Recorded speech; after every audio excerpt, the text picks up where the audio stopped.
എന്താണ് ഈ അഗസ്റ്റീനിയൻ? കേട്ട് പരിചിതമല്ലാത്ത ഈ വാക്കിൻ്റെ അർത്ഥം എന്താണ്? കഴിഞ്ഞത് ഈശോ സഭ, വരാൻ പോകുന്നത്, വന്നു ചേർന്നിരിക്കുന്നത് അഗസ്റ്റീനിയൻ തരംഗം. ഈ വാക്ക് തന്നെ നമുക്ക് ഒത്തിരി പരിചിതമായിരിക്കില്ല. അഗസ്റ്റീനിയൻ, സെയിൻറ്റ് അഗസ്റ്റിൻ എന്ന് കേട്ട് കാണും. അതിനകത്ത്, ആ വാക്കിനകത്ത് തന്നെ കാര്യമിരിപ്പുണ്ട്. വിശുദ്ധ അഗസ്റ്റീനോസിൻ്റെ ആധ്യാത്മികത പിന്തുടരുന്ന സന്യാസ സമൂഹം, അഗസ്റ്റീനിയൻ സഭ. ഈ സഭയുടെ മകനാണ് താനെന്ന് അഭിമാനത്തോടെ മാർപ്പാപ്പ. ഇതൊരു കേവലം സന്യാസ സഭയുടെ ഭാഗമാണ് എന്നുള്ള പ്രഖ്യാപിക്കൽ മാത്രമാണോ? കഴിഞ്ഞ മാർപ്പാപ്പ ഈശോ സഭക്കാരനായിരുന്നു എന്ന് പറഞ്ഞതുപോലെ താൻ അഗസ്റ്റീനിയൻ സഭയുടെ തരംഗമാണ് എന്നുള്ള പ്രഖ്യാപിക്കൽ മാത്രമാണോ ഇത്? അല്ല, ഒരുപാട് വ്യത്യാസമുണ്ട്. നമ്മളതറിയുമ്പോൾ അത് കൂടുതൽ കൗതുകകരമാണ്.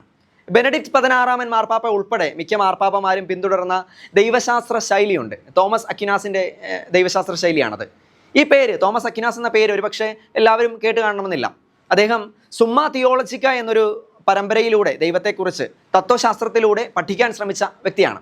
എന്ന് വെച്ചാൽ ദൈവം വെറും ഒരു അഗ്രാഹ്യമായ ഒരു യാഥാർത്ഥ്യമല്ലെന്നും നമുക്ക് ചിന്തിച്ച് മനസ്സിലാക്കി പ്രപഞ്ചത്തിലെ സത്യങ്ങളിലൂടെ, ഫിലോസഫിയിലൂടെ ദൈവത്തെ അപഗ്രഥിക്കാമെന്ന് വിചാരിച്ച വ്യക്തിയാണ് അക്വിനാസ് പുണ്യവാളൻ. ചുരുക്കത്തിൽ അക്വിനാസിൻ്റെ രീതി ഫിലോസഫിയിലൂടെ ദൈവത്തെ കണ്ടെത്തുകയാണ്.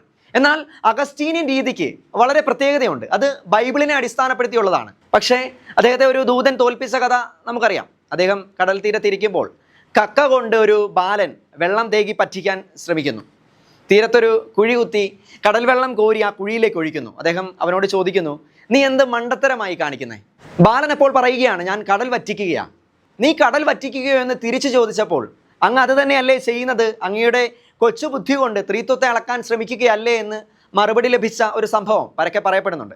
ദൈവത്തെ മാനുഷിക ബുദ്ധി കൊണ്ട് അളക്കുകയല്ല വേണ്ടത് എന്ന ബോധ്യം ലഭിച്ച സെയിൻറ്റ് അഗസ്റ്റിൻ ദൈവത്തിലേക്ക് എത്താനുള്ള വഴിയായി ബൈബിളിനെ കണ്ടു. നമുക്കറിയാം, ബെനഡിക്റ്റ് 16 മാർപ്പാപ്പയെ പോലുള്ളവർ അവർ തോമസ് അക്വിനാസിൻ്റെ രീതി പിന്തുടർന്നുവെങ്കിലും ഒരു പോപ്പായതിനു ശേഷം അവർ പിന്തുടർന്നത് ബിബ്ലിക്കൽ അനാലിസിസ് ആണ്. ബൈബിളിൻ്റെ വ്യാഖ്യാനത്തിലൂടെ കർത്താവിലേക്ക് എത്തിച്ചേരുന്ന രീതി. ഈ അഗസ്റ്റീനിയൻ പോപ്പിൽ നിന്ന് ഒരുപാട് പ്രതീക്ഷിക്കാനുണ്ട്. കേവലം ഒരു താത്വിക സിദ്ധാന്തങ്ങൾക്കപ്പുറം വചനത്തിന്റെ ചുവട് പിടിച്ച് കർത്താവിലേക്ക് ഒരു യാത്ര. അത് കൂടുതൽ അനുഗ്രഹപ്രദമായിരിക്കും, അഭിഷേക നിർഭരമായിരിക്കും, ആസ്വാദികരമായിരിക്കും. ഇന്ത്യയെ സംബന്ധിച്ച് പറഞ്ഞാൽ ആഗോള കത്തോലിക്ക സഭയുടെ പുതിയ ഇടയൻ ലയോ 14 മാർപ്പാപ്പ, അദ്ദേഹം മാർപ്പാപ്പയായി അഭിഷേകം ചെയ്യപ്പെടുന്നതിന് മുൻപ് ഇന്ത്യയിൽ വന്നിട്ടുള്ള വ്യക്തി കൂടിയാണ്. 2004 ഏപ്രിൽ മാസം 22-ാം തീയതി അദ്ദേഹം കേരളത്തിൻ്റെ മണ്ണിലായിരിക്കുമ്പോൾ എടുത്ത ഒരു ചിത്രം നമ്മൾ കണ്ടതാണ്.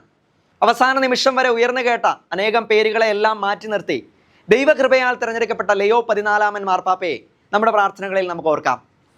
ദൈവത്തിന് സ്തുതി.